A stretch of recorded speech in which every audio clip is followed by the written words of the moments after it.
All right, welcome everyone. Welcome everyone to this Agile 100 one-on-one with Colin Bryar. We'll see more and more people showing up throughout this interview. Those of you who will join later or who will be watching this as a recording, yes, you know, this session is going to be recorded.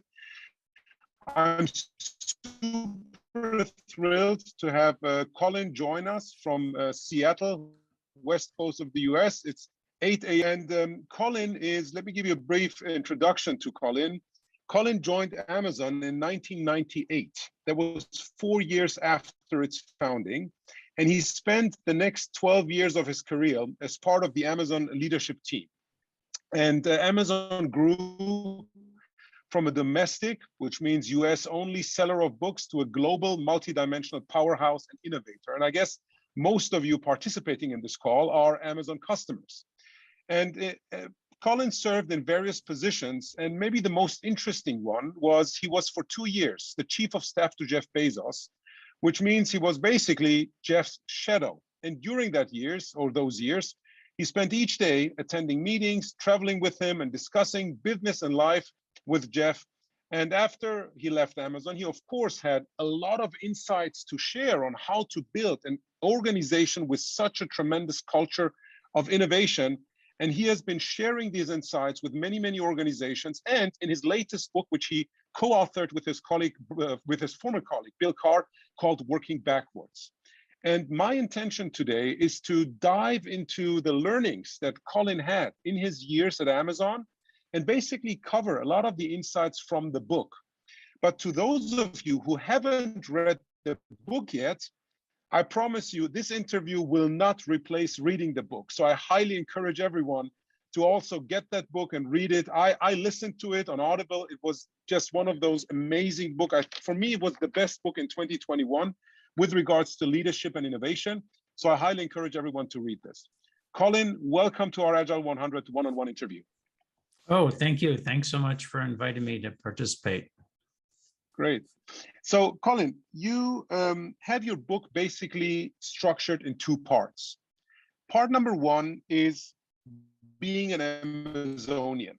And you cover in that part, what does it actually mean to work at Amazon? What are the principles that people follow or that the organization tries to create for people to follow? And the second part you cover, or is basically called the invention machine at work, where you take everything that you've covered in part one and apply it to specific examples, being the Kindle when that was launched, being AWS, and being Prime, and I think Prime Video, if I recall correctly. What I want to focus our interview on today is the first part of your book, because what I'm particularly interested in, many of the people that are attending this call today are clients of ours, people that work in organizations where we help them transform, become more agile, or build in more business agility, or become more innovative, or whatever you want to call this. And what I see as the number one challenge for most of these organizations is how do you create a new culture? And it's never putting some words or values or something on a piece of paper, on a poster, and put it on the wall. It's always about how do you start doing things differently. And I think you and your co-author, Bill, cover this exceptionally well. So if you don't mind, I would like to start going into those leadership principles at Amazon, and not specifically what those principles are, but how are those principles how does Amazon, how does the leadership team put those principles into practice? How do they live those things on a daily basis? And I want to start just giving you just a few questions around. So one of those principles is customer obsession, right? And I think it's the first one, actually. Can you share with us a few examples of what customer obsession means to you and to many people at Amazon? And then B, how is customer obsession put into practice so that it really becomes a core value of that organization? Yeah, so great question. You know, customer obsession, it's probably, you know, the heart and soul of a key principle of what Amazon's all about. And there's a saying at at Amazon that good intentions don't work, mechanisms do. So it's not good enough just to say we're customer obsessed. Some companies say they're customer focused. Amazon uses the word phrase customer obsessed for a very good reason, because you want to wake up every day thinking about the customer experience, how you can make it better, measuring the customer experience so you know what it was, and then you can invent new things to improve the customer experience. And what a couple of examples of the mechanisms, so customer obsession is an intention, but how Amazon weaves customer obsession into really most of the major processes that Amazon performs. One is called the working backwards process, which it's the name of the book, but it's also a very specific process at Amazon that Amazon uses to take an idea, to vet it, to decide whether to greenlight it, whether it's worthwhile to allocate resources in order to go build a product or service and launch it. And so working backwards, if you had to remember one thing about the working backwards process, a lot of people talk about the PR, press release, FAQ component. It's really about starting from the customer experience and then working backwards from that. And the PR FAQ is the tool that Amazon uses in order to ensure that the customer is there from the very first step of when someone has an idea in the company and travels along that journey. And it sounds simple, but it's actually different from how a lot of companies decide how they're going to vet ideas. A lot of companies use a skills forward approach. They talk about what are we good at? What are our competencies? What are our competitors doing? Can we nudge into an adjacent market? And we realized at Amazon, the word customer, we were just forgetting the word customer. So we created a new process called working backwards, just to make sure that front and center, the customer is the focus of what we're doing. That allows you then to go sometimes build things that you didn't know you needed, or your skills, you have to acquire skills you don't have, because in order to meet that customer experience. Whereas if you start from a skills forward experience, you've already cut off a bunch of possible avenues to go. Another area where customer obsession really shines is on how Amazon measures businesses. If you were to take a look at a weekly business review deck at Amazon, about 80% of the metrics in that deck would be customer-facing, controllable input metrics. And it directly measures what did our customers experience last week in whichever area you own, and then how can we get better at improving those. And if we do these things right, when they say input metrics, that means if you do these things right, it'll yield the desired result in your output metrics like revenue, free cash flow. But so, some of the things in the weekly business review deck for a retail business, for instance, would be things like, page view or app latency, retries, delivery speed, and delivery promises met, the number of new products we added that were in stock in the catalog. Have we lowered our cost structure so our prices are competitive?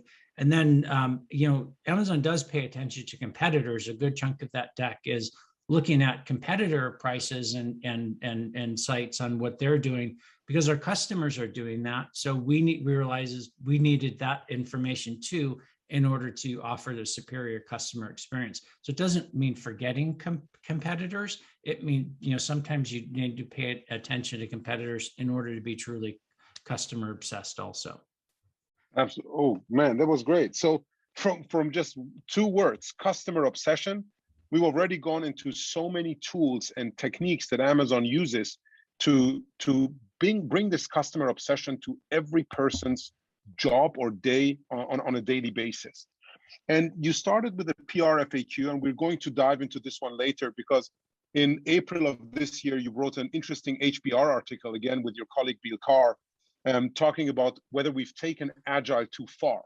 And you introduced the PR FAQ as one tool that I think a lot of Agilists could, or whatever Agilists are, right, could combine with the bi-weekly work deliveries that they do in order to become a bit more customer obsessed.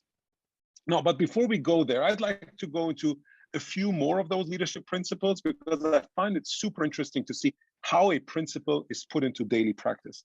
Let's hit another one. And let's take the principle of ownership, which is the second one. What does that mean again, and how is it put into practice on a daily basis? Yeah, so ownership, it states leaders are owners. They think long-term and don't sacrifice long-term value for short-term results.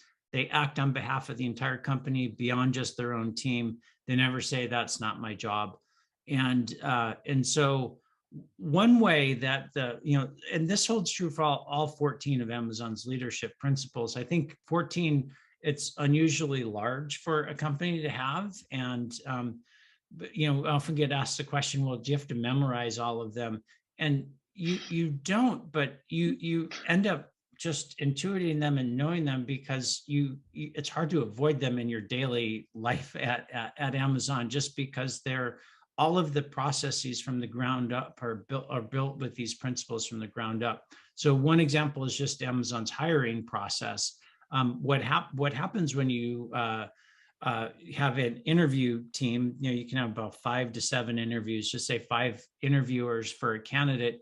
You get assigned 2 or 3 leadership principles in order to go vet the candidate. Has their past behavior exhibited? Do they embody these leadership principles? Because a large part of I'm setting functional interviewing aside, but a large part of the interview process is answering the question, will this person reinforce Amazon's culture or detract from it? And the best way to do that is, the culture is really that 14 leadership principles. So, one is just, I interviewed probably almost a full day a week, 5 interviews or so. And then in terms of selling candidates, debriefs, but getting 5 or 6 people together a couple times a week, really talking about all of these leadership principles and how does a candidate embody that. That's one way it just reinforces thinking about, well, what does ownership mean? But in terms of other internal processes that aren't hiring and vetting candidates for ownership, is when you're going through the annual planning process. There's you really look at it from a company perspective. You don't really get points for how big your organization is. Everyone's compensated the same way in the corporate area. It's long-term equity that vests over time. So no one's going to do something for the short term to get their quarterly or yearly bonus that would be detracting from long-term value. And so you realize that if 2 groups can work together to create something bigger, even though it may take a little bit longer, over a quarterly time horizon, they're incented to go do that. So those are, those are 2 examples where ownership takes place. And then the last one is really called single-threaded leadership. And what Amazon tries to do is assign leaders who have the capability and also the resources and the autonomy to go invent and really control their own area with as few dependencies as possible. And ownership and accountability are great to have, and then with that you can have speed to go develop and iterate on new products. So those are 3 examples where ownership is kind of woven into what the company does. Yeah, and that's interesting that you similar to the previous one, this customer obsession, covered several areas, because none of these principles, if I remember correctly from the book, is just in one specific area. It's woven into so many things so that it really becomes part of the daily job of a leader, but also other people at Amazon, I assume. And you've also covered a few areas which I want to later deep dive on, one of them being hiring, because hiring is so crucial to every organization, and then also the development of employees. You covered organizing with the single-threaded leaders, but also the single-threaded teams to some extent, and I will deep dive on that. Communicating with the PR FAQ, but then the working backwards approach in itself, and the metrics part, which we already had a bit earlier, but also in the piece of ownership where you look at the long-term perspective of things, and that incentives are aligned with that long-term approach as well. Because if you don't have the incentives aligned long-term, people will automatically think short-term. So let's take one final leadership principle and then see how we can deep dive in those areas that I just mentioned. I'm particularly interested in the area dive deep, Because in many organizations that I work with today, they're trying to have leaders be primarily either visionaries, architects, catalysts, or coaches, right? And there's actually an article from McKinsey. It's the new type of leadership, VACC. And none of these acronyms covers a leader diving deep. But both Amazon and Google, similar to this, what is one of their leadership principles is for leaders to be really able to go deep into specific topics. Now, first, again, walk us through how this dive deep is lived on a daily basis. And then as an addition, how do leaders balance between giving teams autonomy while at the same time being able to dive deep themselves? Yeah, so great question. And, you know, a lot of people think that the further you progress in your career, that you step back from the day-to-day operations and just focus on just vision and let your team members kind of figure out the details. Amazon rejected that principle and wanted to figure out how, as the company grew, that the leaders could still stay deeply connected to what was going on in knowing, because knowing the customer experience at a fundamental level, and you know, knowing again, what did my customers experience yesterday, last week, and how can we get better next week? And so, you know, two examples where that happens is, you know, one is with narratives. So we back in this was 2004. We were using slides to communicate issues and to make decisions, and you know, important decisions that, and sometimes have a lot of money or risk involved, and they were only getting bigger as the company was growing. The meetings weren't going too well. We weren't getting all the information we needed. People were kind of interrupting. The question would be answered on the next slide, and after some soul searching and research, and you know, looking up some of what Edward Tufte was an influence on us. He's a professor at Yale about how to visually display you know, information. We realized that we were, even though almost every other company was doing this, they're using slides to make decisions. The slides were not really a good decision-making tool, and so we just switched over to narratives. And you know, for a number of reasons. One is pixel density, and you know, you can get about 7 to 9 times the pixel density. People read faster than they talk. You can handle multi-causal arguments better in a narrative, and you know, all in, you probably get between 10 and 20 times the amount of information from one group or one team to leaders in the same per unit time. So an hour in a slide meeting is the same as an hour in a narrative meeting. We realized as leaders, we could stay deeply connected to a broader number of projects or initiatives that were going on by using narratives. So that's one example of how, and it, you know, and it had a huge impact. Jeff Bezos called it one of the best moves that Amazon has made. And it was a fairly simple change. It took us a while to learn how to write and read and comment on narratives. But really, you know, all in, if you're moving fast and you don't have all the information that you want, but you need to make decisions, if you collect 20 times more information, you're going to make the right call more often than the wrong call using 20 times less information.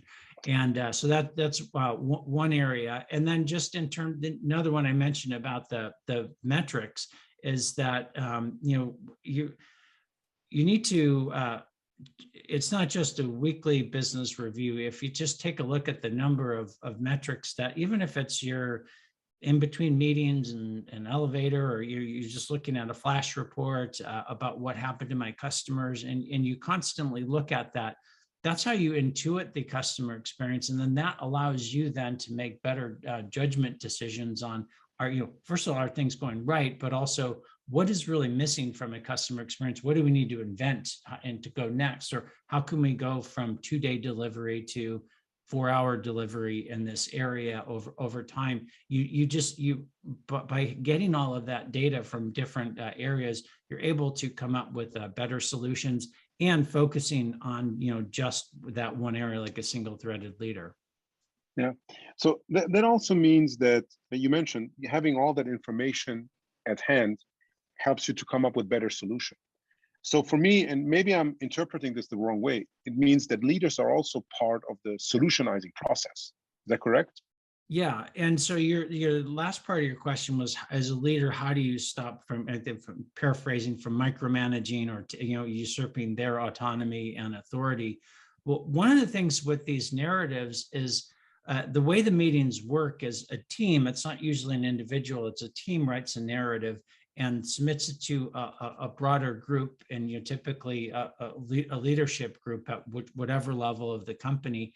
And everyone has a chance to weigh in on that. And really, you've transferred a whole bunch of information, high bandwidth information in the first 20 minutes, and then you have a 40-minute dialogue on the important things that are going on. And so as leaders, you may either pattern match or question assumptions, or say, this is a great idea, we should be doing more of that. But with this narrative review process, the idea, it really, the owner of the idea is just really spread out now, because everyone has had a chance to weigh in on it, and everyone's very clear on what it is. So you're not relitigating the idea, this is what I thought I heard in a slide presentation, or this is what I thought this bullet point meant. Well, no, with a narrative, you know what it meant, and you have the comments typically in a collaborative document, and the questions answered. So the leaders are helping shape the idea, but they're not really dictating what it should be. So diving deep doesn't necessarily mean micromanaging and saying, I've got all the data, so you should go do this. And you can't really have true innovation that way. Absolutely. Absolutely. Cool. So there were 3 examples of leadership principles and how they're interwoven into basically everything that leaders and also teams at Amazon do. And now let's go into some specific areas. And let's start with an area that you already touched, being hiring. One of the leadership principles, if I recall correctly, is hire and develop the best. Yes. Now, there is a specific process that was created over time. And I think this is worth mentioning, because none of these things was created by one person, Jeff or anybody else. And none of these things was just created the way it is lived today, but those things emerged over time. So you iterated on these principles and how they're lived on a daily basis. Now let's go into the hiring process. And I don't know to what extent you're up to date to what the hiring process is today, but you just share with us whatever you know from the days you were still at Amazon and what you covered in your book. And maybe you can connect the process again to the leadership principle of hire and develop the best, and a few others. Yeah, and and I'll just kick it off by these processes we're talking about. They're the same problems that every growing organization faces. Amazon just stuck with a few core principles and came up with sometimes radically different approaches, and that's what we're trying to talk about in this book, is that you don't have to be a huge multi-billion-dollar conglomerate to use some of these things. Every company needs to know how to hire people better, even if you're going from 10 to 30 people. And so with hiring, what we realized is that we had this is John Vlastelica, the way he put it. He was an HR executive at Amazon back in the late 90s, early 2000s. Put it, we had new people hiring new people, hiring new people. And we were all crammed into one building at this point. And you'll notice that the quality level of the hiring was actually changing quite dramatically from what it used to be. And it wasn't because of ill intentions. Everyone is always trying to do the right thing, but you would get someone who was hired, a manager, they would go to their old company or their network and bring people in, and then they would hire people, but using a different process. And so when you have a different process, it's not repeatable, you're going to have different levels of results. And we realized this would not scale. And so what we did, we created this thing called the bar raisers process. And some of it was based on some hiring techniques that Microsoft used. They called it an as appropriate hiring model. but there are a couple of key components of it. One is that we used behavioral interviewing versus brain teaser questions, because we found that the best predictor of future performance was your past performance. And then the second thing is we wanted to bring in people who would reinforce what Amazon's culture and was all about versus changing the culture. And that's important, especially for an early company. If you ever get the question about, well, we've gotten a question, well, why has our company changed? A year ago, it seemed like it was different. We were moving much faster. And when we ask, well, do you have a well-known and codified set of leadership principles? If you don't, you're kind of just shooting in the dark, and you're going to get what you're going to get. And then the second part is, do you have a deliberate hiring process to make sure that the next person you bring in is going to reinforce the culture, or make it something that's more like who they are, that's different from who you are? And when you go from 10 to 30 or 10 to 100, that's how your company changes, and it's not what it was used to be. So having those well-defined leadership principles, and then a deliberate process to make sure people reinforce that culture. The other thing that the bar raiser process has is it tries to remove bias wherever we found it. So it's a data-driven exercise where going into an interview, you have a very specific set of tasks that you need to perform. You need to record those, how you got that data. You need to document it. You can't ask, well, how did your interview go? You can't, you can't tell someone this person's great, just go sell this person. Because when an interviewer at Amazon, by definition, I mentioned earlier, they get 2 or 3 leadership principles. By definition, they don't have all of the information to make the true hiring decision. Their job is to go get, how did this candidate embody this subset of leadership principles? And then at the end, after everyone is interviewed, entered their comments and votes, then you get together and you read a narrative document, which is an amalgamation of all of the feedback. Then and only then do you see the whole picture of what everyone, the candidate, is about. And you can change your vote at that point. There's no shame in changing your vote once you see the whole puzzle put together. The last thing that Amazon has is called a bar raiser. That's the name of the process, but there's a very specific role. And it's someone who's meant to help guide the interviewing team through this process and help the hiring manager make the decision. The bar raiser is not in the chain of the hiring chain, so they don't really have skin in the game if this person gets hired or not. Their goal is to make sure that the candidate has raised the bar at Amazon. They do have veto power, but it's not really used that often. A great bar raiser is supposed to guide the conversation and really help the team, decide whether this person has made the bar. They can even override the hiring manager also. And so then the last thing is there's a feedback loop in these debrief meetings. I learned something in every in-person debrief meeting about how other interviewers, how'd you get that information? I get little tips and tricks on how they got that, or questions they asked, and I'll help train other people too. And so that debrief, the more you go through the bar raiser process, the better the bar raiser process gets. So those are a couple of unique things, and it's a scalable process too. It started off in product development, but it was one of those processes, it works at a company if you don't have to force other people to use it. Other groups then started asking about, well, how can we get a bar raiser for our organization? And then it just became a standard process at Amazon. Yeah.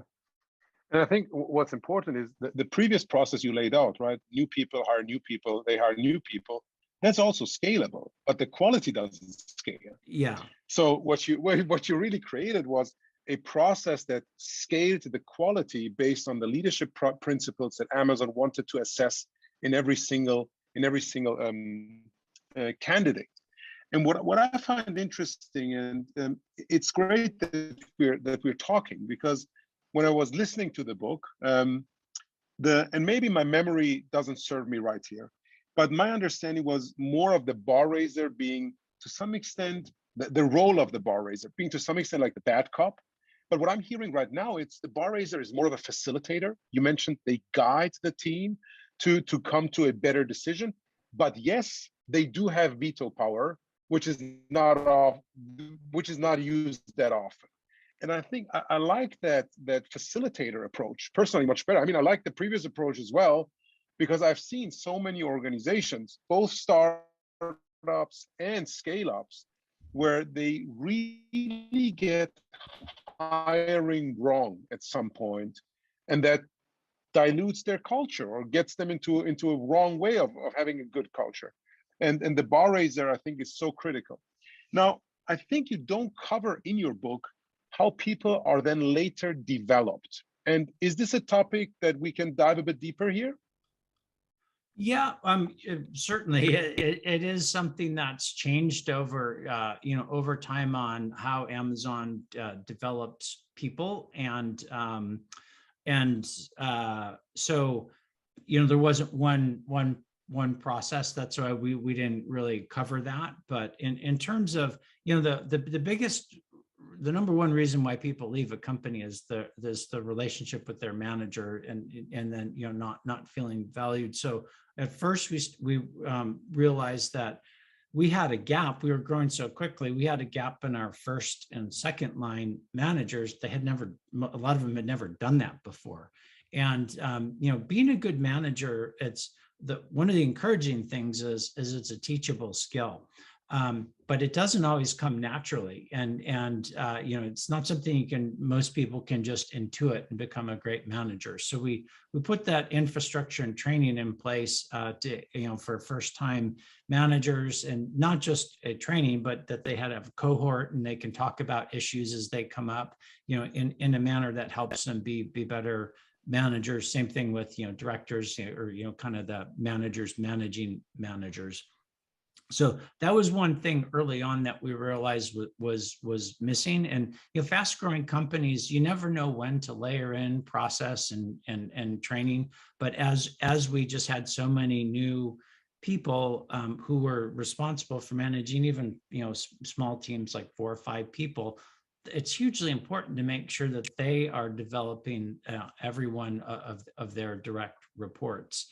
And then in terms a large part of Amazon in the earlier days was there wasn't a whole bunch of infrastructure, but we encouraged people to take charge of their own career. So if you needed something, if you needed training, or if you wanted to go out and acquire a new skill, you could work with your manager and go get that. And then we just started to look at some of the common requests and fill those in. But it was more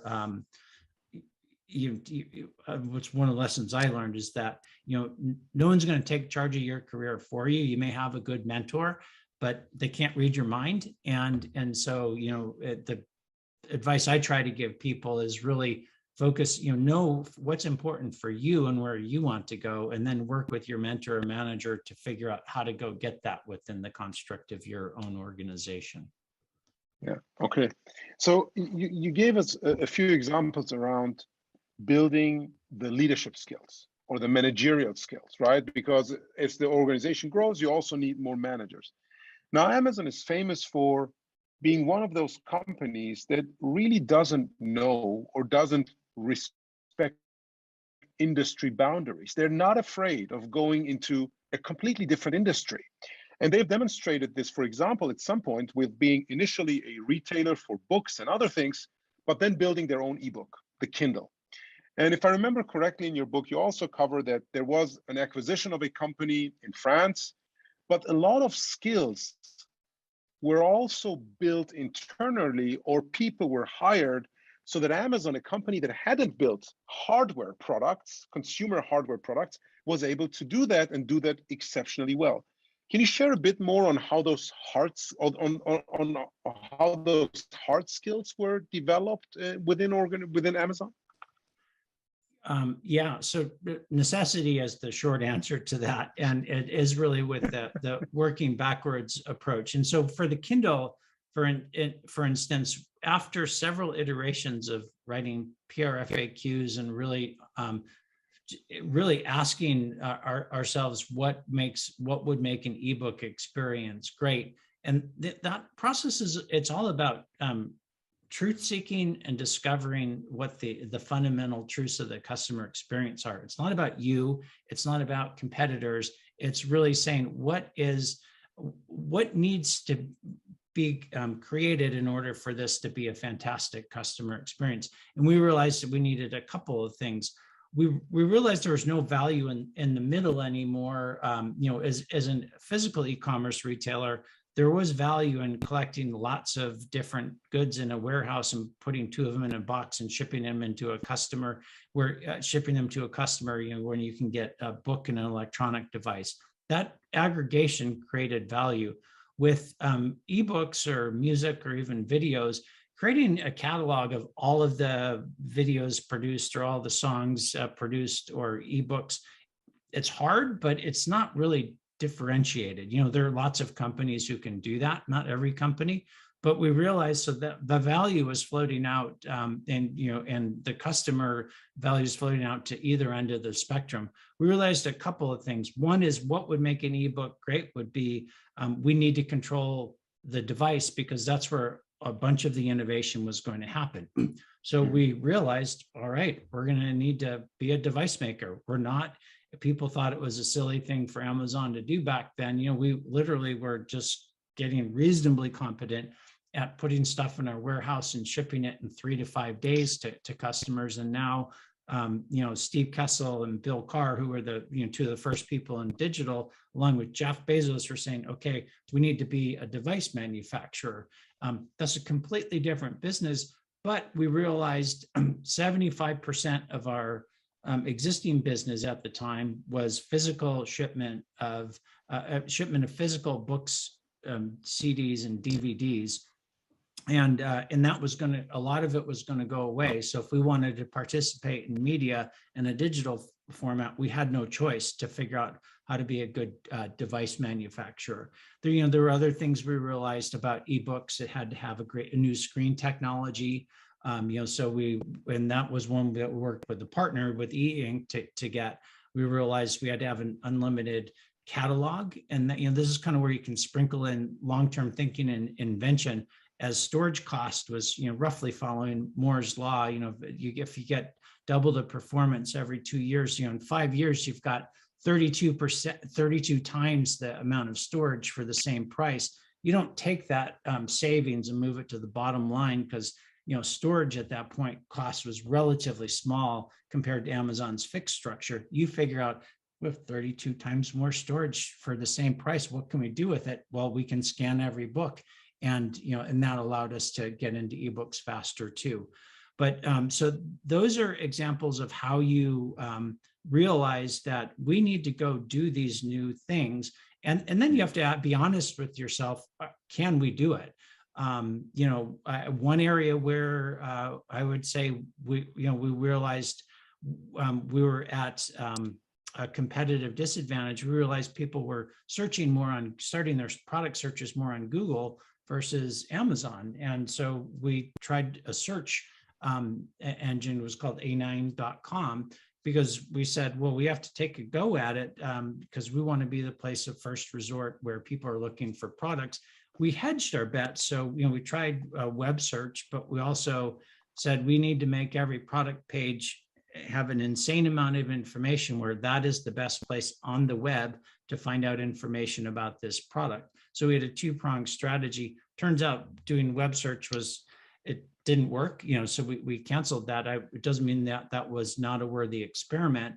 But that was something where we said, we don't know how to do it yet. We're going to try it. But we realized the better path was creating such a great experience on Amazon.com through marketplace, through high quality detail pages, through low prices, fast delivery, that people would go there to Amazon to start their product search.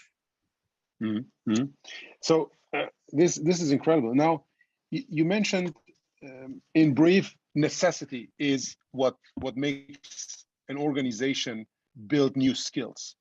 Now let's move from the organizational level to the people level, because one challenge that I see at many of my clients, and I'll just give you an example. They have Java developers, and now they want to build iOS and Android apps. Yeah, to Android that travels or transfers really well, but to iOS it doesn't. Now, how do you get those people to build up that new skill set? What is your experience? What can an organization do? What can a manager, a leader do to give the people the right space so that they are willing to build up that new skill set? One thing you can do, so, Amazon has a learn and be curious leadership principle that we look at when we hire people, so if someone says, I'm a Java developer, I always have been, I always will be,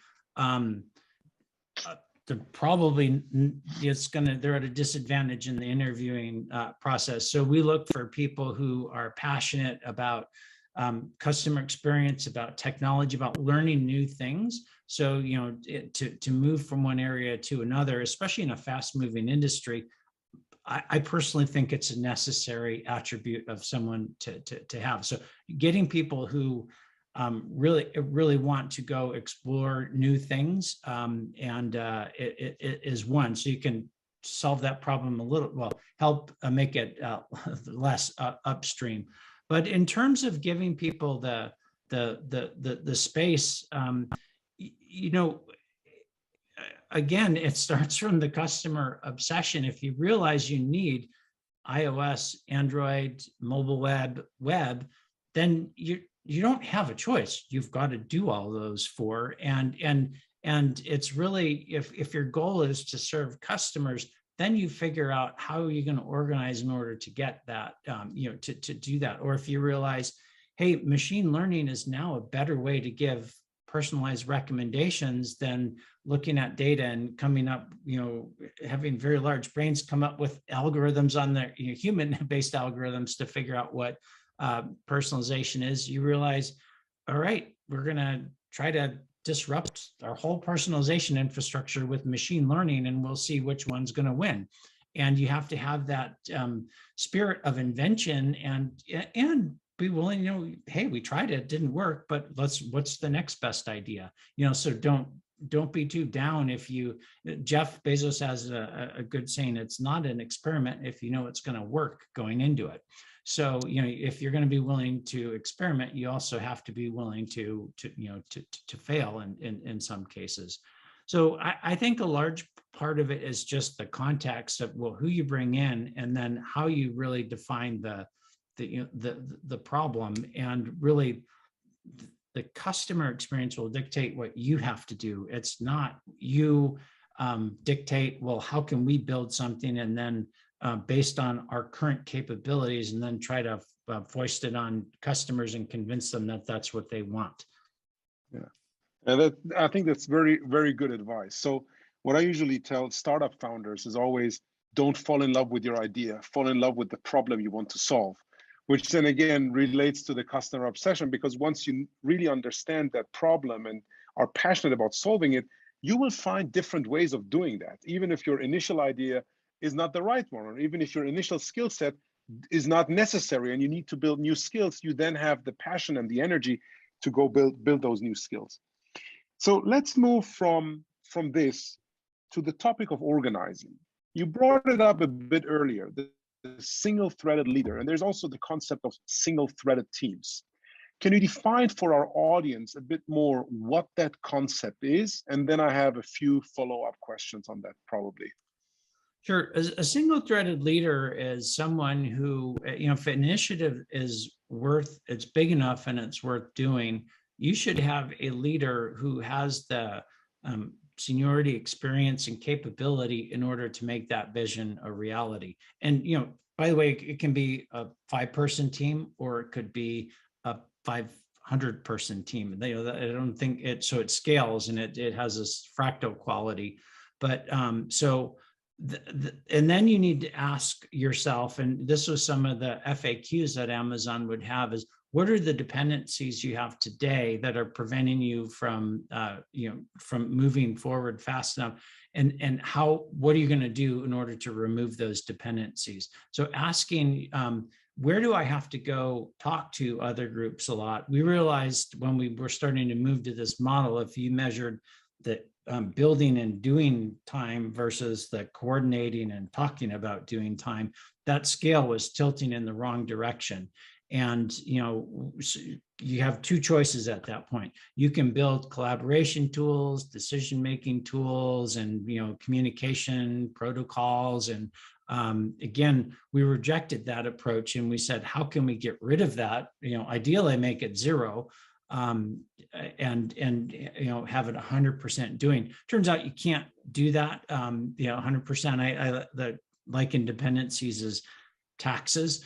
No one likes paying them, but you want to try to minimize them, but you can't get rid of them. And so you always want to look at it, where are the dependencies? Is that dependency actually valuable or not? But sometimes those dependencies are technical, and you'll have to tease apart a code base that especially if you built fast in the beginning, you have to know when to decouple and break those into whether they're microservices or whatever you want, architecture you want.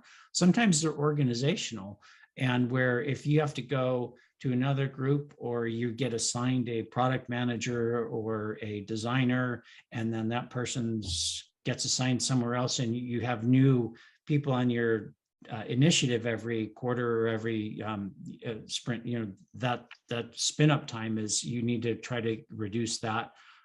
So we realized, single-threaded leader is looking at dependencies, gaining control of all the important dependencies, so you have control over your own destiny. You also have the resources to get the job done, and the autonomy. And there's a lot of responsibility that comes with that too. So we realized that was the best way, in order to make progress. There's a great quote from Dave Limp, he's the senior vice president of devices. He said, the best way to fail at inventing something is to make it someone's part-time job. And so it's hard if you've got 5 or 6 competing initiatives. You typically will go migrate to either the biggest one or the most urgent one. And sometimes the most important one will be a business that doesn't exist. And it's really hard to do that if your day job is trumping everything else that you should be, your focus on that. And the last thing I'll mention on this more is how do you spend your time when I was working with Jeff Bezos, he over-indexed his time on digital. So, figuring out it literally was digital. We didn't know whether it was what Kindle was at that point. It was, how do we take the 75% of the online physical business and figure out how to disrupt it. And then web services, those businesses didn't exist, but a good chunk of his calendar was focused on that, not the multi-billion-dollar thing that was paying the bills, because Jeff felt that these were too big opportunities worthy of investigation. So that's what single-threaded leadership is all about, is removing dependencies and thinking about the same thing every day, because that's where the invention really comes in. Mm-hmm.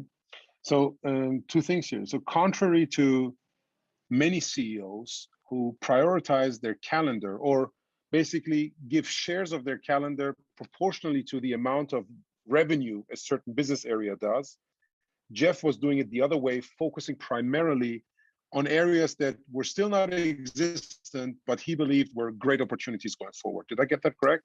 Well, I would say it's the latter part is correct, the biggest opportunities. Sometimes your biggest opportunities also align with the biggest business. Exactly. And so it's really the biggest opportunities. Jeff also had very capable leaders, and at that time, running the fulfillment and transport and the retail business. The focus did shift back over, when with Amazon Prime, and then same day delivery and Prime Air. So it changes over time. You don't always focus on what is the bright new shiny experimental idea. He just felt that those were very large total addressable markets and wanted to make sure it was going off in the right direction. And when Andy Jassy started, the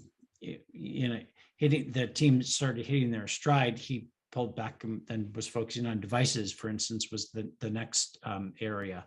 But so the biggest opportunity, and it may or may not necessarily align with your biggest current business. Yeah, and that's where you probably want to put your focus on as a leader. And Yep. and the second piece was the single-threaded leaders taking on impediments. And I don't know if this was part of your book or whether I read it somewhere else or heard it from some of my friends that worked at Amazon, was that no initiative gets started unless there's a leader saying, yep, I'll make sure that I remove those impediments. Is that correct? Yeah, in order for an initiative to get started, you have to write a PRFAQ and convince yourself and in the, whoever is responsible for greenlighting resources. It could be you as you could have control over them, or it could you have to go ask for more resources for the company. But then the question is, okay, who is going to be the single-threaded leader that owns this? Because a lot of reasons why projects don't get done is just because it's no one's top priority. And Exactly. yeah, and so I think we did mention fulfillment by Amazon was an example in the book that we mentioned. We had that idea for a long time, but it was hard because it intersected with the marketplace business, with the fulfillment center, with transport, and also with the ordering pipeline on the website. And those people are all pretty busy. And we could never really get the resources necessary to put all that glued together. And it wasn't until Jeff Bezos said, he told Jeff Wilke, you need to assign, and this is a VP level job, so you need to pull a VP off of whatever they're doing and focus on this and nothing but this. And it was Tom Taylor who did that. And so after about 2 years, literally, of fits and starts, it wasn't until Tom really started to get his team focused around what it wasn't even called fulfillment by Amazon FBA. at that point. Yeah. Focused on that, nothing but that. Then progress went relatively quickly. Yeah, and so I think this is a great and very simple prioritization technique, because when I look at many organizations that I work with, the teams there and individuals and leaders are looking at so many projects, but there are many projects that are nobody's full-time job. And those projects take ages, and I'm sure you're now working with many organizations yourself, so you see that pattern as well. And I think just having this simple principle of a single-threaded leader, or practice, it's not a principle, it's a practice, would help many organizations to just become much better at this. Yeah, it's now, easier. A single-threaded leader is one thing. Yep. Oh, I was just going to say, I was just going to say, we realized that doing global prioritization, comparing apples to oranges, or, a feature in web services to should we build a new device, that is global prioritization is super hard. And if you have to do that on a quarterly or, biweekly basis on comparing apples to oranges, only madness lies down that path as far as I'm concerned. So what Amazon did is they tried to make an allocation decision earlier upstream to say, here's a general space. How, what is our appetite and what can we afford to invest in this area, and let the team innovate in this area. And that way they don't have to convince, beg, borrow, and steal resources every 2 weeks or every quarter, or to say, how can we get this done because there's something new. So we make fewer allocation decisions fewer prioritization decisions on a frequent basis, by making a broad allocation decision on a yearly basis, and sometimes quarterly if there's a new initiative, and then getting a team that's focused on that. And that way you just avoid comparing things where the error bars are so high anyway on how long it takes to build, what the consumer adoption is going to be, when you can hire people in order to do this. Your error bar is already higher than your estimate of what is the return on investment. So you're probably better off saying, this is an idea that's worth putting 5 people on for 2 years, and we're going to see what the payback is, and the innovation over that. So that is allocation versus prioritization is another thing to think about when you're figuring out, what do I do next? Am I using the right decision-making tool for the job? Yeah. So, and that ties in really well with the topic that I wanted to deep dive a bit on. We talked about the leader. Now, about the teams. My assumption is that most of those single-threaded teams are really working full-time on this one initiative. And it's not like the people in those teams are spread across 5 different projects where they have to allocate around 20% of their time. Is that correct? Yeah. So the team, you can also be organized, functionally too. It's just that where you spend the bulk of the time, so for something like legal, you don't have your own lawyer on a small, team like that. There's a central legal department, but if needed, they spend the bulk of their time on that initiative. Same thing with design, data science, software engineers, product managers can work that way. And when the org gets big enough, then you can have your own functional organization as a leader if you want. So the org structure is independent of where you spend your time and focus. But yes, when you're on a team, it's the team makes the decision about what comes next. It's not those functional organizations, simply because they don't have enough information. They're not working on that on a day-to-day basis. So, the role of those functional leaders becomes less telling what each of these individual groups to do, and it becomes more of how do I share best practices from my product managers, from my software engineers, designers, whatever, across all of these different initiatives, and how do I make sure that they're growing their careers and we're making the best types of decisions. And there are different models on how to do it. Spotify's got one, and so it's but the general concept is, when you're on the team is in control of their own destiny. Yeah, I think that's very important, because otherwise you get into a lot of conflicts with regards to how do you allocate your time as an individual, and then most of the projects just do suffer, and they take much longer than they would have taken if people were more focused on those things. Yeah. Now, we've talked about hiring, we've talked about organizing. Let's go into the working backwards approach itself, and then connect this to the HBR article you wrote in April of, it was published in April of this year. I assume you wrote it a bit earlier. So what is working backwards in a few sentences? And then where would you see the connection or the disconnect to what a lot of people consider as being agile? Yeah, so working backwards, it's, like we talked about earlier, it's the process of taking an idea and vetting it to decide whether it's worthwhile to go build or to allocate resources to go build the product or service. And in order to do that, you take an idea and you start from really the customer perspective. The first thing you do is, and then work backwards from that. The first thing you do is you identify what is the customer problem I am trying to solve. Sounds very simple, but it's harder than you might think, especially if you're trying to invent something brand new. And it's an iterative process. So you say, what is the problem I'm trying to solve? What is my solution?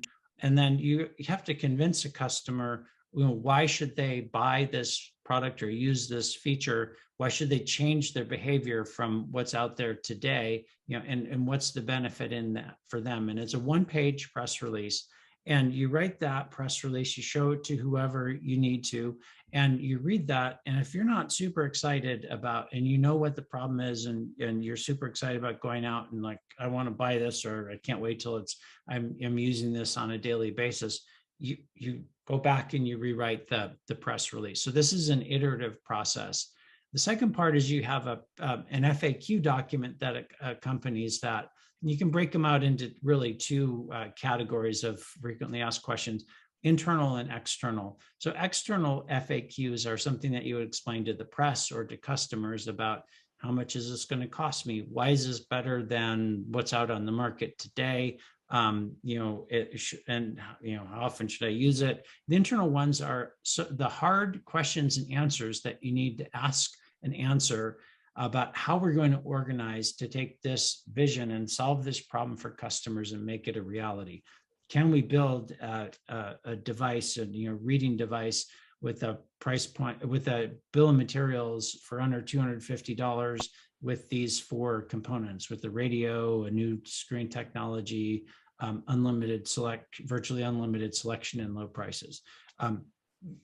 That, by the way, those 4 things are really, really hard to do. But those, and then you'd have facts to say, well, how are we going to do those 4 things?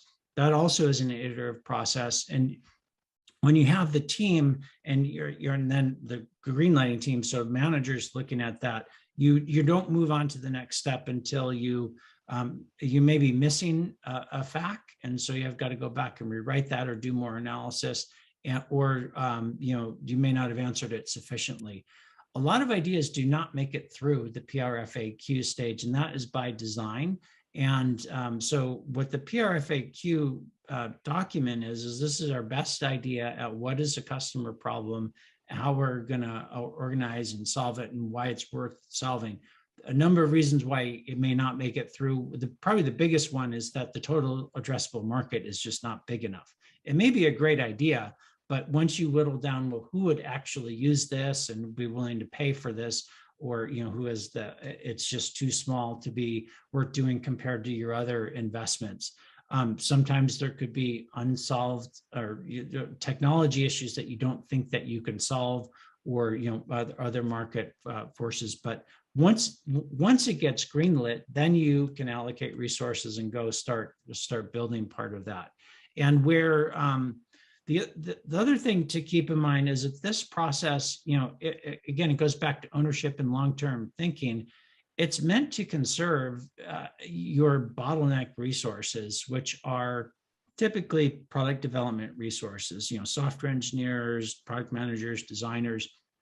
Building prototypes takes a long time, and in iterating and just kind of throwing stuff out there and seeing what sticks, there's a cost to each of these experiments. And so you need to recognize what the cost is.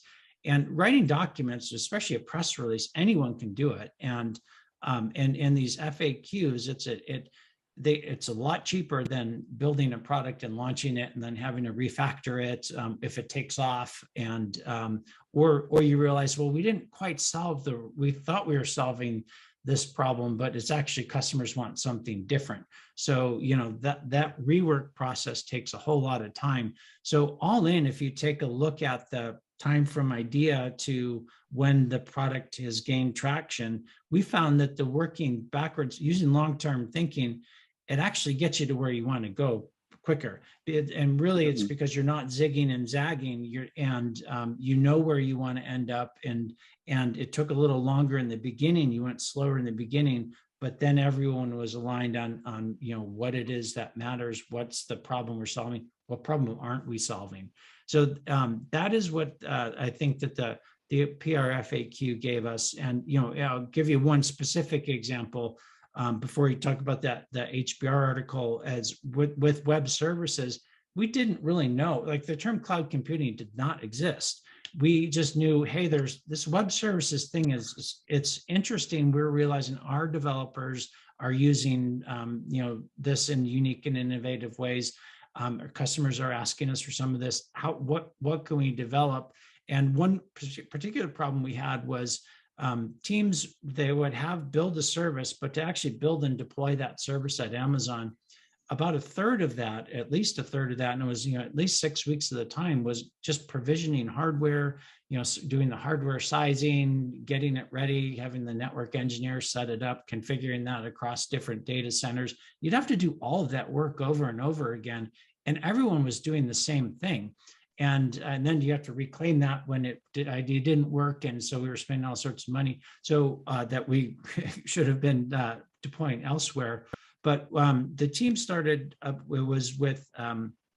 started off as provisioning, and then we realized through the PRFAQ process, what we were really creating was execution services or compute power. And that was the unit of measure that we were doing. So that journey from it was the PRFAQ that allowed us to discover, well, what are we actually trying to solve for customers? And in this case, it was offering on-demand compute power. And the light really went off when, I don't know who wrote it, but they get a lot of credit for writing this, when they said, we want to give a person in a college dorm room access to the same world-class infrastructure that a developer at Amazon, Google, or Microsoft would have on a variable cost basis. And that really, then we started to iterate a lot faster, and that's where you get things like EC2 and S3. Yeah. So cool. That's what it's all about. That's what it's all about. Now, let me dive into this. Now, when I can assume if a traditional manager who has been accustomed to a waterfall product development approach hears this, would say, oh, so we don't need this whole agile thing.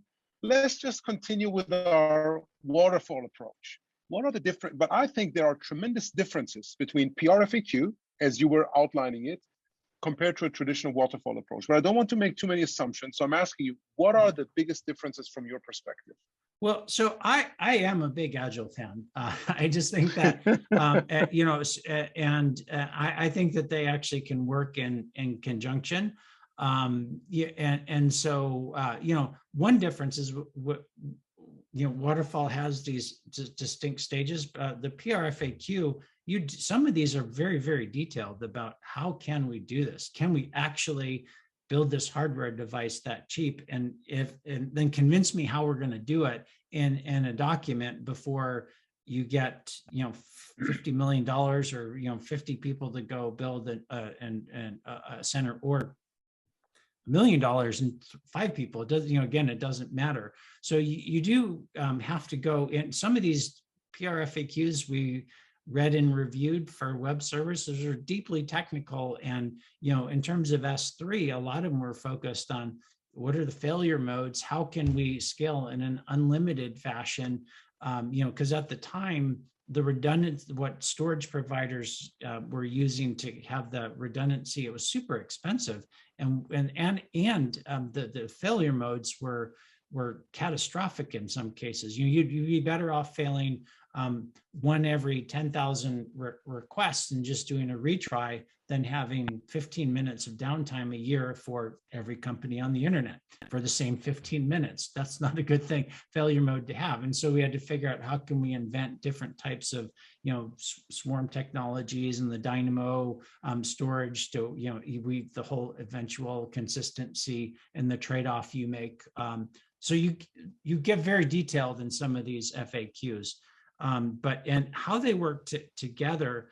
So, you know, I think where we've seen Agile essentially be misused, and this isn't just, it's with you just need to be careful when the process takes over what you are doing, the process takes over what you're doing, and the process becomes the thing in and of itself. So a lot of times the words MVP mean you get to run to the front of the line in organizations in terms of resource allocations. Oh, we're working on an MVP, so I'm going to get my you know, resources needed, and I have to go launch in 2 weeks. You know, so those things, if you're just following the process for the process itself, and it's controlling you, you need to step back and say, is that a good thing or a bad thing? And a lot of times it's not a good thing because it prevents you from making different types of decisions. So where working backwards can work in conjunction with Agile, in some cases, it may take more than 2 weeks to figure out what to do next. And you can break it up into 2-week chunks, but you know, it took us a while to figure out what is a good e-reader worth building. You know, like did we need to build it? Did it need to have an always on radio? Could we use existing screen technology, or did we have to go with something like an e-ink where you don't have a million small lights shining right in your eye for 3 hours and you have to, you know, to go test that? But and so I think that some of the pushback is, well, the process says every 2 weeks or whatever your cadence is, so we've got to go do this. That process may or may not be the right thing for whatever the particular problem is. And so you want to step back and say, what is the you know, the long, if you take the long-term approach, what is the best way to deliver customer value, you know, as quickly as possible to maximize the, you know, the value for customers.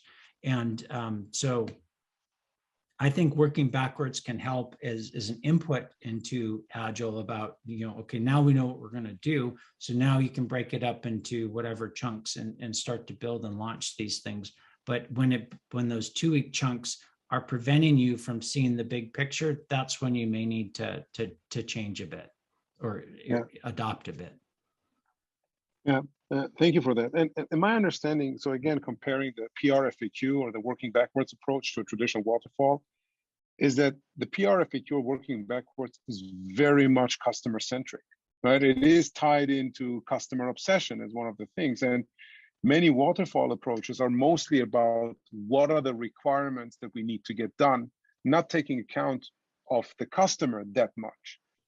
And the other thing is, from my understanding, reading the book, talking to other people at Amazon, is the creation of the PR FAQ itself is a highly collaborative and a highly iterative approach, right? The first person or a team writes it, and it's a one pager, and then other people read it, they give feedback, and then you get to see that there are some assumptions, and I assume that many of those assumptions are being tested. So it's not like we're in a hypothetical world and we're just doing analysis, but we see what those assumptions are. We go do some more analysis, maybe we do some other tests, but through all of these things, we try to reduce the number of assumptions that you're making or our uncertainty on those assumptions, and ultimately come up with a pretty good still vision. We might have the key characteristics of a product outlined. You mentioned like the initial Kindle had connection to the internet so that people could always download a book. And I have one of those devices at home. But the details, they are not part of that, right? They are uncovered by the teams once they go build those things. Is that correct? Well, it depends. Sometimes you can have a PRFAQ solely focused on what does radio technology look like? Because at this time it was the only thing you had that had the radio technology was a cell phone when you had a monthly plan. So could we go even have a device that's always on with no plan with a mobile carrier that has enough bandwidth and doesn't consume too much battery power, so we can read for 2 weeks? We had to go test some of that. We actually had to go build and prototype some things. So sometimes you have to go a couple steps in a specific direction in order to convince yourself, yes, we've defined the problem. We know it's doable. We don't know all of the details yet, but now we can allocate our bottleneck resources to go make this thing a reality. So it's more customer obsessed, but then also the idea is, once you have your PRFAQ, everyone's had a chance to weigh in on it. So it's the things that succeed and fail. Someone may have started and come up with the idea, but by the time it gets greenlit, there are a lot of people who have shaped that idea, made it better, taken parts out and then replaced it. So the failure and success of these things that come out through this process, it's jointly owned as far as I'm concerned, and so like the Fire Phone was not a success at Amazon from a product perspective. There were many senior leaders who read many PRFAQs and weighed in and said, yes, this is worth doing. So it wasn't the person who came up with the Fire Phone who bore all of that, the consequences or responsibility for that decision, not consequences, because it was an experiment. But so that is another point about the PRFAQ. It's meant to collect feedback and make the best decision given imperfect information as quickly as possible. Yeah, and as quickly as possible, and also as cheaply as possible, because you were referring to resources earlier, right? So if everything that we want to reduce uncertainty on always requires us to build stuff and get a ton of resources involved, that the cost of feedback just becomes more expensive. The cost of learning becomes more expensive. And through the PRFAQ and the working backwards approach, you try to also reduce that cost of feedback. And you can get pushback there quite often with S3, the storage. Software engineers were chomping at the bit to get this thing launched, but we just realized it wasn't architected the right way, and we hadn't quite discovered it. But if we had launched it, that was based on a different type of storage paradigm and the back end, we would have spent all our time just treading water and trying to keep version 1 alive and not really gotten to version 2 faster. Now, not everyone may agree with that assessment, and it is a judgment call. And in this case, I think that the data bears out that it it worked out pretty well. Was it the best outcome ever? I don't know. Nobody knows. But yeah, you can't. It's a destructive experiment. You can't go replay it. But so that's where a judgment comes in on when does it make sense to slow down in order to speed up in the long run. Yeah. Now, you mentioned the term slowdown. In your book, you refer to Jeff referring to himself as the chief slowdown officer from time to time. I assume from time to time he was also the chief like speed up officer, but that's just my assumption. But slowing down, how did he do that as a leader? Like, at what points did he come in and say, "Hey, team, we need to slow down a bit"? And what were his arguments or his reasons for that? It was really in the narrative review. So where a team would come in and say, either here's the problem we're trying to solve, he would question every assumption. Is this really the problem we are trying to solve? Have we gotten to the heart of the solution? Is this enough to make a difference in the customer experience? So it was slowing down primarily by asking questions about uncovering the fundamental truth about what we are trying to do. That and to come up with those answers, it's really hard. Does the Kindle need only these 3 things? Does it just need a great screen technology and vast selection and lower prices, or do we need this radio to where you're taking off on the runway and before your coverage is going to go out, you can download a new book? And so that asking, and is it 4 or is it 6? Do we really need these 2? So throwing out stuff is just as important and so it's primarily through asking questions and discovering what is the fundamental truth about the customer experience we're trying to create and the problems we're trying to solve. But then once you have that, okay, when how do we get that tomorrow, or now, when is it done? Yeah, and or for category expansion or reducing delivery speed, we know that's virtuous in and of itself. So we move super fast in order to expand categories, reduce delivery speed, innovations to get things out quicker to customers. So you slow down when necessary, but then moving fast and speed. Velocity, it's really velocity is the most important thing. And so it has the directional component and as well as the speed is important. And so once you know where you're going, then it's the speed vector, part of that vector that's the driving factor. Yeah, but if you don't know where you're going and where you're supposed to go, and you're going really fast in any other direction, it doesn't really matter that you're going fast. That's the zigging and might zagging. Actually, be quite.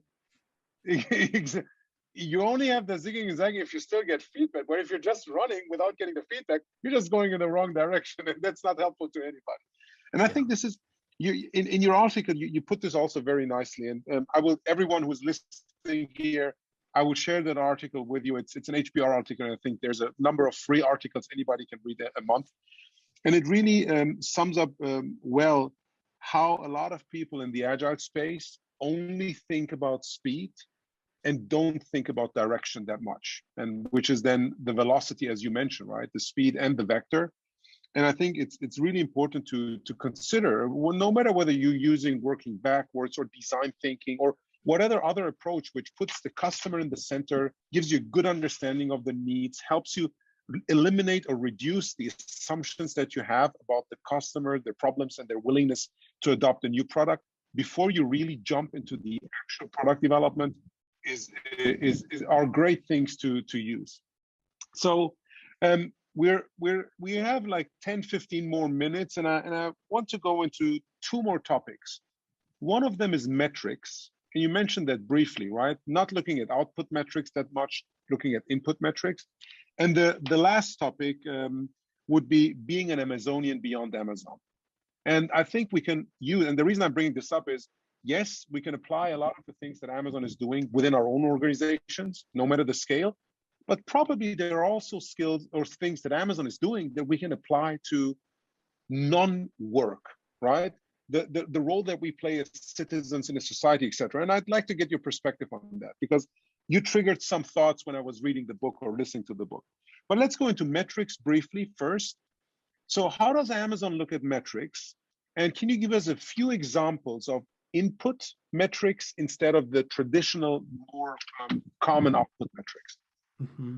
So, common output metrics are things like revenue, and NPS is an output metric, free cash flow per share. So free cash flow per share, the amount of cash that a company generates divided by the number of outstanding shares. That is something Amazon has strove to maximize that number over time. But what we learned pretty early on, and kudos to people like Tom Skutak, who was the CFO in the late in the 2000s,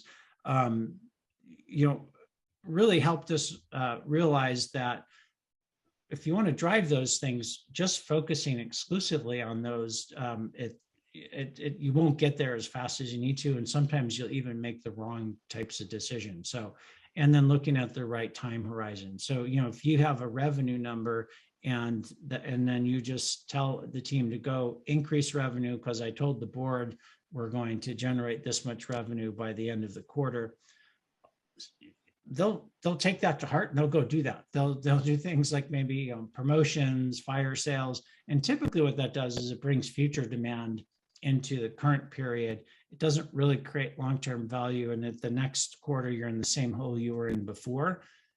Plus, you've kind of wasted the resources, thinking and creating those things because it was a one-time event. So you didn't really accrue any long-term value. So what Amazon realized early on was that identifying what are the set of actions that if you do those things right, and you have control over them, by the way, then it will yield the desired result in your output metrics. And that Amazon came up with the concept of Amazon's flywheel, and tip of the hat to Jim Collins in his book Good to Great talks about the flywheel. We were heavily influenced by that, and looked at, well, what are the things that Amazon, if we do these things right, that will maximize the free cash flow per share output metric over a period of years. So the time horizon matters too. And so it turns out it was lowering the cost structure, and that has a series of metrics underneath that, and delivery convenience, which is a good chunk of it, is delivery speed and selection. Now, I'm simplifying, but those are three high-level categories of input metrics. So now for selection, you have your own inventory teams that need to constantly, so we had this big matrix of what are all the categories, who are the teams and geographies. It was mostly empty when we started. And to say, here's our plan to check these things off to where we can offer musical instruments in France and Japan by this time. And but then you also need a marketplace. We realized that we couldn't do it all on our own. At the time when we were thinking about doing marketplace, the biggest retailer in the U.S. was Walmart at that time. They were, I think, about they're $300 to $400 billion in revenue. They were only 8% of the retail market. So, and this was like in the early 2000s, which Walmart was huge. Looking at that to say, even if we get to that level, we're still only a few percentage points. So how can we participate in the other 90% of the market? And so part of selection was creating this marketplace infrastructure, getting third-party sellers. In terms of the other parts of the customer experience, lowering the cost structure, there's a whole set of metrics on what have we done. If you go up and down the P&L, to get gross margins lower, to get better rebates from vendors, to answer customer service calls more effectively. A lot of that is driven by customer experience. You look at what are customers complaining about? How do we fix those defects? How can we push it to self-service? Or how can we change the process? Delivery speed, what can we do in order to ship products 3 minutes faster, for 15 minutes faster over the next month? And in the flywheel, the nice thing about that is if you work on any of those things, they pay dividends once they're launched, but also 5-10 years from now. So you don't have to argue, is this worth doing as much? It's more a sequencing issue versus is it worth doing? And I mentioned earlier, if you're to take a look at that retail weekly business review deck, virtually 80% of the metrics would be those custom on the fly. They would measure what's happening to the flywheel. And those are, customers notice those. We also realize speed matters in terms of page view speed. So how many milliseconds does each service render their bits of the page, and then what is the time to glass, either through the app or the website that the customer sees. How many times did we miss a promise where we said you can get this product in 6 hours and 24 minutes, and we didn't deliver, and then we look at the root cause of, well, why did we miss that promise to customers? The tricky thing is you have to identify the link between your input metrics and your output metrics. It's, again, that sounds easy, but it's harder than it sounds. And the only way that the best way we found is start with your best guess at what those are, start measuring that, and you'll see, if I work on these activities, does it have the desired result? Sometimes you get the metrics wrong. Sometimes they're too high level, composite metrics. Like NPS is a great example. Is that an input metric? Well, it turns out it's an output metric. You have to really say, what are the components that drive NPS? And exactly. They may be different. And then you measure those, and you may need 15 metrics to say, well, what are the 15 metrics that are going to edge our NPS score up over time? And then focus on those. So you have to get that linkage correct. Amazon does focus on output metrics, but they realize the best way to get there is to identify your controllable input metrics, because that's what, that's where autonomy, you can actually ask a team to say, go increase selection. You can't say, we want to increase free cash flow per share by 15% next year. Go do that. Like they just don't know what to do with that question. Absolutely. And I think the focus is really, or the emphasis is really on what can you control, right? What is it that we control? Because only the things that we control, we can also commit to, right? So when we're in the Agile space, a lot of people talk about teams need to make commitments. They cannot commit to output metrics, but what they can do is to commit to certain input metrics related to certain tasks. And I think that's really good. And I would invite a lot of people in that space that are thinking about their organization making some kind of transformational change. Really look at the metrics that you also need to change incentives, etc., bringing in long-term perspective, but really focusing on the things that individuals, teams, and then the whole organization can control compared to the results that then they achieve based on the tasks that they do. And customer facing. Yeah. Customer facing, absolutely. So the final 5 minutes of our interview, Colin, I would like to focus on beyond Amazon, being an Amazonian beyond Amazon. That's the final chapter of your book as well. There are certain things that I think all organizations can do. What do you think about what individuals can take for their role in society, in family, in whatever? Like, we all play various roles based on the people that we live with, right? So what are the key lessons that you probably took away from your time at Amazon for the remainder of your life? So I would kind of encapsulate that into really just, I learned the difference between customer obsession and customer focus. And it's hard to switch back from that. And then just thinking long term, really the light went on when I realized that thinking long term doesn't mean taking longer to get to where you want to go. Most often, it often gets you there faster. In invention, I personally just like, and I migrate to industries where there's a lot of invention, where there's things are fundamentally different 2-3 years from now than they are today. That's exciting to me, like learning new things. And then just being a very good, crisp operator, where and that just means that the little details do matter. And I think that often is what separates great companies from good companies, is that if you see a problem, you own it. If there's a defect, you fix it. You don't let it, pass it on. And that most of the work that you do as individuals or a team is really not going to get recognized or celebrated by anyone but yourself. So the pride from getting things right has to come from within.